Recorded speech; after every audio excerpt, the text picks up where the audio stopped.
You're welcome to this channel. In my previous video, we've been able to fix this chart over here, and in this video we are going to learn how to convert angles from one quadrant to other quadrant. Alright, let's start the class. Angles have reflection. So an angle, we have four other angles that is equivalent to it.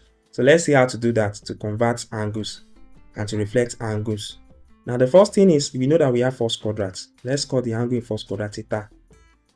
To now convert this first quadrant to second quadrant, what are you going to do?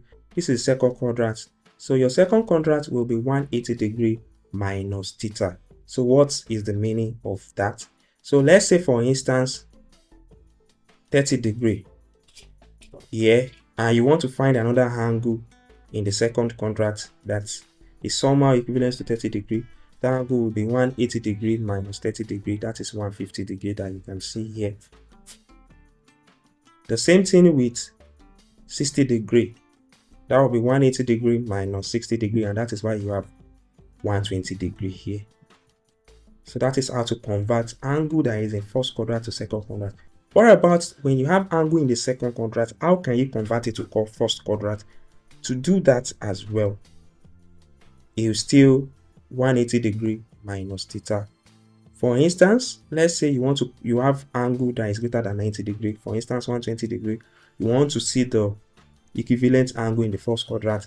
It's very simple. You just have your 180 degree minus 120 degree. What is 180 degree minus 120 degree? That's 60 degree here. Let's say for 150 degree, you have 180 degree minus 150 degree, you have a 30 degree here. That is how to convert angle from first quadrant to second quadrant and second quadrant to first quadrant. Now let's move to third quadrant. Now third quadrant here, you want to convert angle in third quadrant to first quadrant is simple. What you just need to do is, you have your angle minus 180 degree. So let's say you want to convert 210. You want to convert it to first quadrant. So it means that you have your 210 minus 180 degree, and if you do that, you are going to get 30 degree. Now what if you want to convert your first quadrant to third quadrant? How do you go about it? So you still go ahead and use this formula theta minus 180, but you are going to get negative answer. Now if you want to get positive answer, so you are going to use theta plus 180 degree. Let's say, for instance, you want to convert 30 degree to third quadrant. You just have 30 degree minus 180 degree, and that is minus 150 over here. For you to get positive answer, you use theta plus 180 degree. So that would be 30 degree plus 180, and that is 210. Since minus 150 is still the same thing as 210 degree. And finally, we have the fourth quadrant. For fourth quadrant, you are using this angle to convert from fourth quadrant to first quadrant. So let's say you want to convert 300 degree. You want to convert it back to first quadrant. You just have 360 degree minus 300 degree, and you have 60 degree here. What if you now want to convert from first quadrant to fourth quadrant? How do you do that? It's quite simple. You still have the same formula, which is 360 degree minus your angle. Let's say you want to convert 30 degree to fourth quadrant. You just have 360 degree minus 30 degree, then you have your 330 degree. So that is how to convert angles from different quadrants to another quadrant. Here is a perfect example for quick implementation of what we have learned so far in this playlist, in this video. Now the question is, find the sine, cosine, and tangent of other angles that is equal to the sine, cosine, and tangent of these angles 30 degree and 300 degree. So what we want to do is, we just want to find sine, cosine, and tangent of other angles that will be equal to the angles of 30 and 300 degree. Now we know that 30 degree is in the first quadrant, in between 0 and 90 degree. So the first thing is, let's have a diagram as shown. Now 30 degree is here. Now for the second angle, which is in second quadrant, so what is the formula? The formula to convert this first quadrant to second quadrant is 180 degree minus theta. So which means that if you are starting from this 0 here, this is a datum line which is 180 and 0 here.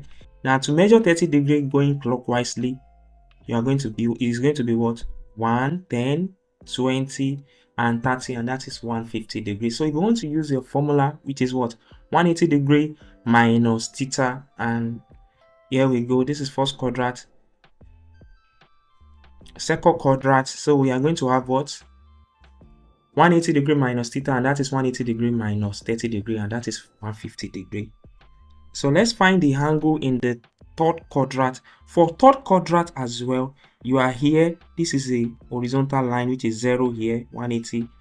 Now here, so we are still talking about 30 degree. Moving here, that is 10, 20 and 30. Now here, over here, you have minus 150 degree here, and you also have 210 degree here. So you can as well use that approach. So which means minus 150 degree, 210 degree, equivalence 30 degree. Now let's go ahead and use our formula. If you want to use your formula for third quadrant, we have 180 degree plus theta, or theta plus 180 degree, and that is 180 degree plus 30 degree, and that is 210 degree. You can also see it here, which is 210 degree and minus 150 degree. Now for the fourth quadrant here, just come over here. This is your datum line, which is 0 degree here. If you're talking about 30 degree, you are moving clockwise, which is 10, 20 and 30, and that is minus 30 degree. And if you look at it, it is what? 330 degree. Now using your formula is what? 360 degree minus theta for fourth quadrant. So you have 360 degree minus theta, and that is 360 degree minus 30 degree. You also have 330 degree. So which means that 330 degree and minus 30 degree, they are equivalent. Now let's start finding the sine, cosine and tangent. The first thing you must understand that I've explained earlier on is that every angles in this first quadrant, which is in between 0 degree and 90 degree, the sine, cosine and tangent will be positive. That is what we have here. We have all here. Now for the second quadrant, when the angle is greater than 90 degree up to 180 degree, the only trigonometry ratio that will be positive is sine. That is why we have sine. The others will be negative, starting from anything above 90 degree, 90 point something degree, up to 180 degree. For the third quadrant, it is only tangent that is going to be positive. So which means that any angle that is beyond 180 degrees, starting from 180 point something up to 269 point something, so we are going to have positive for tangent. Now for the fourth quadrant, it is only cosine that is positive. So which means that when angle is beyond 270 degree, 270 point something up to 359 point something, then you have cosine as positive. Here we go. There's a popular saying which is all science students takes coffee. So we have A all, S sine, T tangent and C cosine. That is the first thing that you want to understand. Original angle given in the question is 30 degrees, isn't it? So for sine 30 degree will still be the same as sine 150 degree, the first angle that we have gotten here, because 150 degree is in this quadrant, second quadrant, and sine is positive here. Sine 30 is positive, sine 150 degree is also positive. Now moving to the third quadrant, sine 30 degree we know that is positive. Now sine 210 degree will be negative, and sine minus 140 degree will be negative. Now in order to make it equals to sine 30 degree, which is positive, you must add negative sign to it. So minus sine 210 will give us 0.5, because sine 210 itself is minus 0.5, and because of this minus times minus, you have plus, you have 0.5. The same thing applicable to sine minus 150 degree, you will get negative. Sine is odd function, so you are going to get negative Now, as you have gotten negative here, to make it positive, you add negative to it again, minus sine minus 150 degree, which is still the same thing as minus sine 210 degree. You can use your calculator, you get the same thing. So the fourth quadrant, which is also negative for sine. So we have sine 330 degree here, which is the fourth quadrant. Sine 330 degree is negative. So in order to make it equals to sine 30 degree, you add negative to it again, minus sine 330 degree. So if you press your calculator for sine minus 30 degree, you get minus 0.5. But if you add minus to it, minus sine minus 30 degree, you get 0.5. So we are done with sine. Let's go ahead and fix cosine. The first one is, we know that cos 30 degree is positive, which is 0.8660. So the first one is, now when you come over here for the second quadrant, cos 150 degree is already negative. And cos 30 degrees, what? Positive. In order to make it equal, you must add minus negative sign to cos 150 degree. Cos 150 degree is minus 0.8660. Now adding minus to it again, you have minus times minus, you have plus. That is why minus cos 150 degree will still be the same thing as cos 30 degree. Third quadrant, we have cos 210. Now let me talk about 210 here. Since we are talking about third quadrant, cosine is negative here. It is only tangent that is positive here. Because cos 210 will be negative, now you will add negative to it for it to be the same thing as cos 30 degree, because cos 30 degree is positive. Which means that minus cos 210 will be 0.8660. And let's come over here. Where's our 210, which is here? Now, unlike sine, that sine minus 150 degree is negative. Now, cos minus 150 degree will be positive.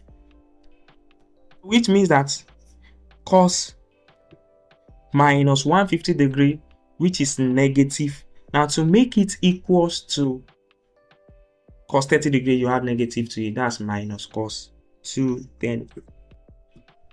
So the fourth quadrant cosine here is positive, isn't it? So which means that cos 30 degree will still be the same thing as cos 330 degree. That is beautiful thing about cosine. Now 330 is in fourth quadrant, isn't it? Now cos 330 will be positive because cosine here is positive, isn't it? Now let's look at angle that is equivalent to 330 here, which is minus 30 degree. Now look at it. Cos minus 30 degree is positive, and sine minus 30 degree is negative. Let's come over here again for the respective angle, which is 210. Now for 210 here, we have, now let's check cos minus 150, and if you look at it very well, it's negative. And if you look at the value of cos 150 as well, it's also negative. That is the beautiful thing about cosine. Cosine is an even function, as you can see here, unlike sine that is an odd function. And finally, to tan, the first one, the second quadrant, we know that tan is negative here. So we are going to add negative to the angle, which is minus tan 150 degree. Now to the third quadrant, we know that third quadrant tan is positive. So we are going to leave it. Tan 30 is equals to tan 210 degree. And finally to the fourth quadrant, we know that tan is negative there.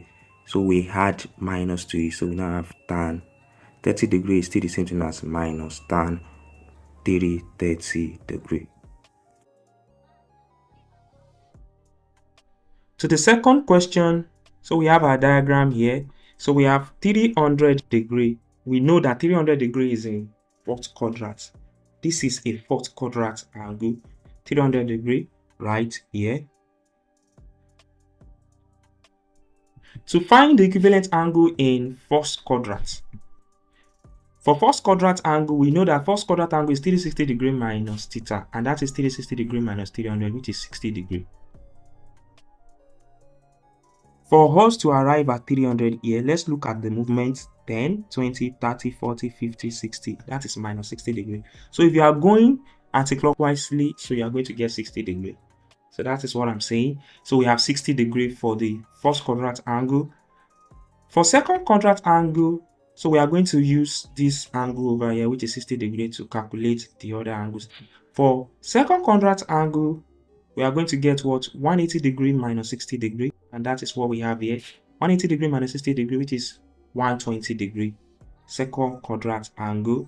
So if you start from here, this is the datum line 0, which is still 180.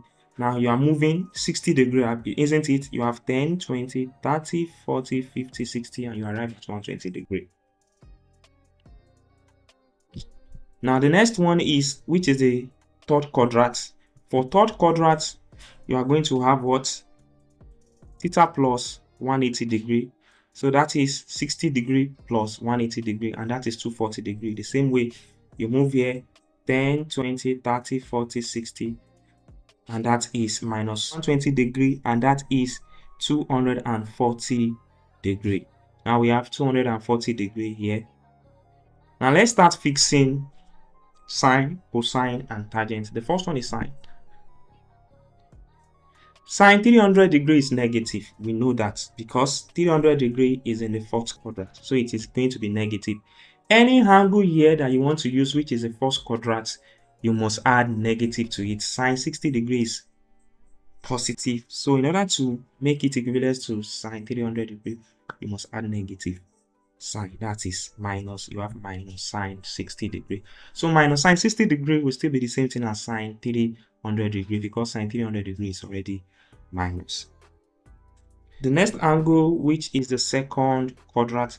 For the second quadrant here, how are we going to solve it? We already know the first quadrant angle, which is 60 degrees. Second quadrant is 120 degrees. Now since sine 300 is negative, so and sine here is positive, so we are going to add negative sine to it as well. So we have sine 300 degrees will still be what? Minus sine 120 degrees. Now let's move to the third quadrant. The third quadrant, sine is already negative, isn't it? And sine 300 degrees is negative. Whatever angle you have there, you don't have to add any sine to it again. So which means that sine 240 degrees, which is in third quadrant, which is already negative, will still be the same thing as sine 300 degrees. Now for cosine 300, we know that 300 is in fourth quadrant and cosine 300 is already positive. So the first quadrant angle will also be positive. So we have cos 60 degrees. Cos 60 degrees is positive. Quadrant. Second quadrant, cosine is negative and cos 300 is positive. So you must assign negative sign to it. So we have minus cos 120 degrees. To the third quadrant here, in which cosine is also negative. So in order to have equal sign with cos 300 degrees, we will also add negative to it. So you have cos 300 degrees will be what? Minus cos 240 degrees. Now consider this minus sign. Now let's move down to the value of 240 in negative sign. Yeah. Now where is 240 here? This is 240 here. The angle that corresponds with 240 here is minus 120 degrees. If you press your calculator for cos minus 120 degrees, you get negative sign. That negative will affect the other negative here. So that is why you now have positive for minus cos minus 120 degrees. That is the beautiful thing about cosine. Lastly, for tangent, we have tan 300 is negative. So you must add minus to the first quadrant angle, which is minus tan 60 degrees. For the second quadrant, tan is already negative in second quadrant, so we have tan 300 will still be the same thing as tan 120 degrees. Third quadrant, tan 300 degrees negative, and the third quadrant tan is positive, so you must add negative sign to it. So we have minus tan 240 degrees. Let me explain tan again. In the second quadrant, tan is negative, isn't it? And tan 300 degrees is already negative. So tan 120 degrees is negative, so that is why we have it here. For the third quadrant, tan is positive, isn't it? So since it is positive and tan 300 is negative, so you must add negative sign to whatever angle you get here. So that is how to solve question like this using what I've explained earlier on. It's quite simple. That is the beautiful thing about trigonometry. Can you try this exercise and comment it in the comment section if you actually do it and you confirm your answer with calculator? So we have come to the end of this video, and let me quickly do a quick recap. In this video, we're able to solve question how to convert angles from one quadrant to the other quadrant and how to find the equivalent sine, cosine and tangent of other angles. Now in my next video, I'm going to explain and prove sine rule and cosine rule, how to use them to solve question, to solve triangles. So if you haven't subscribed to my channel, kindly subscribe to this channel and please click on the notification icon and check out my various playlists so you can learn matrix, Euclidean geometry, circle geometry and coordinate geometry as well. Alright, thank you for subscribing. Thank you for watching this video. Bye for now.